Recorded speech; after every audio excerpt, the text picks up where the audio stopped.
Yig'lab ketmadim, uning berisi bo'lib ketdi. Ko'zimda yosh chiqmadi qara. Erlarning ko'zida yosh chiqmadi bek tezga. Yig'lay deb, qilib baxtim bo'lmadi.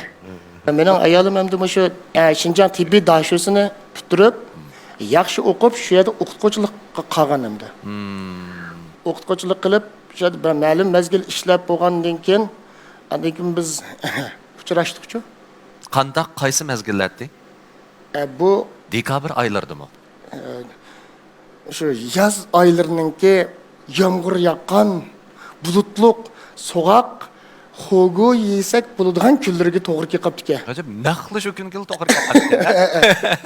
Shu xo'go yeydigan kunlarda keltirib olgan endi. Ayolimga faqat talab qo'yib baxmagan biz yurayli yo to'y qilayli deb. 2 soatlik kuldiribdi ekanman ma'qul deb aytgan.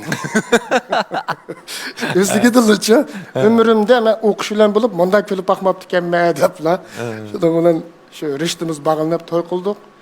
To'y qilib bola qo'ygan ekan, uningmi endi ota-onasi yo'q ekan. Meningmi opam yo'q, dadam yashinib qolgan vaqtlar. Shuning bilan boshda endi ishlab turdi, uning bilinmabdi kim bola tug'ilgandan keyin bu bilinishga boshladi. Bilinishga boshladi, ham bu oilaning ishi bak murakkab bo'lib ketdi endi. Buni tang ko'taraylik desak, men ishga boraman, bu ishga bordi, bola yolg'iz, buning qaraydigan urug' tuqqanlarni o'chirat bo'yicha akab baxtoq. Biroq unum bo'lmadi. Oxirida endi bu ishimiz suhbatlashish jarayonida men endi bu Yanjoshin o'qigan bir hukumat kadri bo'lgandan keyin uning ustiga ishlayotgan yerim naydi. Xalqimni o'sha sog'lomlik jihatdan beradigan, o'quvchilarni tarbiyalaydigan bir yaxshi bir kasb bo'lganligi uchun mevoz kechay degan boshda. Mening o'chaqda texi idoraga muqim bo'lmagan vaqtlarim bo'lgandan keyin men endi bo'ldi tomoqni men yetib bolaga men qaray. Siz endi shu xizmatni qilavering deb o'ylagan. Boshda ma'qul debki idisi o'tmabdi. Sizning endi talantingiz, nimangiz bilan imtiyozingiz bilan siz uyda o'tirib bola vaqsangiz qattiq yarashmaydi. Men bo'ldi Yanjoshin bo'lib, mushu vaqtgacha o'qibdim-a, ham ishlabmi ko'rdim. Bo'ldi men mushu bilim saviyamni, qobiliyatimni bolalarga singdiray. Oilaga singdiray. Sizni xotirjam qilay, siz anadan keyin xotirjam ishingizni qilib, o'zingizni taraqqiy qildiring degandan keyin yig'lab ketmadim, uning berisi bo'lib ketdi. Ko'zimda yosh chiqmadi qara. Erlarning ko'zida yosh chiqmadi bek tezga. Yig'lay deb, qilib baxtim bo'lmadi. Unda bo'lsa shunda qilamdi, pushaymon qilmamsiz desam, pushaymon qilmayman dedi.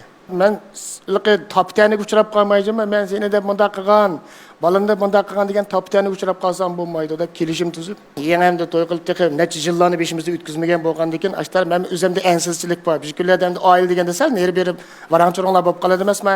Ay beshinaydigan, men baqu qaro xizmatimni voz kechib, men uylar qarayotgan deb qolam degan deb shunda bir xil beyaram o'zim. Faqat hozirgacha unda gap bo'linmadi endi. O'ziningki mush ikki bolani kaynigandan tug'ildi emasmi bu bolam? Cho'ng'ilib qoldi. O'zining shu bolalarni yaxshi tarbiyaligidan oilaga shu mikrini berib, mening taraqqiyotim uchun ashtaqbi to'kib qo'shgandan unayt xo'sh. Oiladan men xotirjam bo'lgandan keyin sirtga har qanday ishlarimni voyaga yetkazib qiladiganga menga vaqt erkinligi bo'lganligi uchun, menga yetarlik vaqt chiqqanligi uchun men uningdan xo'sh. Shuning bilan bir-birimizga mana shunday minnatdorlik bildirib kelayotgan, sahnada minnatdorlik bildirib olmabdi ekanman. Bir yaxshi bir sahna o'tdi. Rahmat sizga degan programma. Shunda xo'sh bo'ldim. Mayra savoqdashimda men aytib xo'sh bo'ldim. Bu minnatdorlik tuyg'usi favqulodda yuqori bir savoqdashchi bu. Savoqdash desam menda changlikida qolmaydi. Mendan kichik endi. Shu qarsam ashtaq necha yosh farq qilsizlar ekanlar? 10 yosh atrofida. Shu atrofida farq qildi. Unda 6 yillikni bir 7 qitim o'qigan. Bular nima shu imtihonlarni berib, men nimadan kelganim, bu Gaojongdan kelsa, men Beijingda ashada ishlab o'tib turib, shu yerdagi taraqqiyotlarni qilib o'tib turib, oxiratdan kelgan. Eshimsa cho'nglab kelganda kirgan sinfga. Endi bular bilan birga o'qimay amal yo'qka shu sinfga banka o'qiyman deb kirgandik.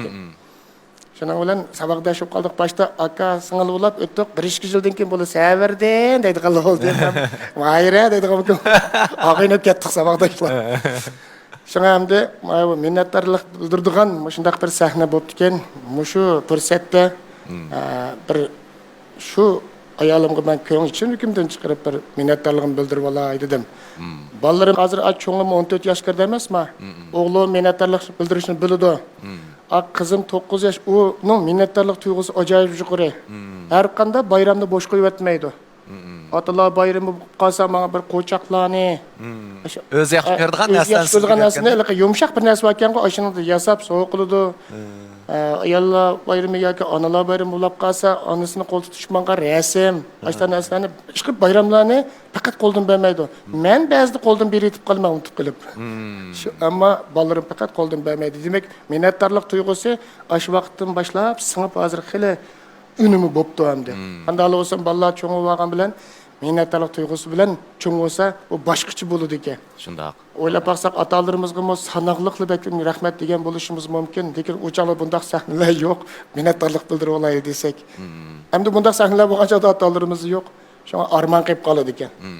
Shunga ketgandan emas, o'sha hayot vaqtida, ba vaqtlarimizda bir minnatdorlik bildirib olsak, bundan yaxshi ish bo'lmas deb o'ylayman. To'g'ri. Rahmat, Savirdan Kamga ko'pdan ko'p rahmat.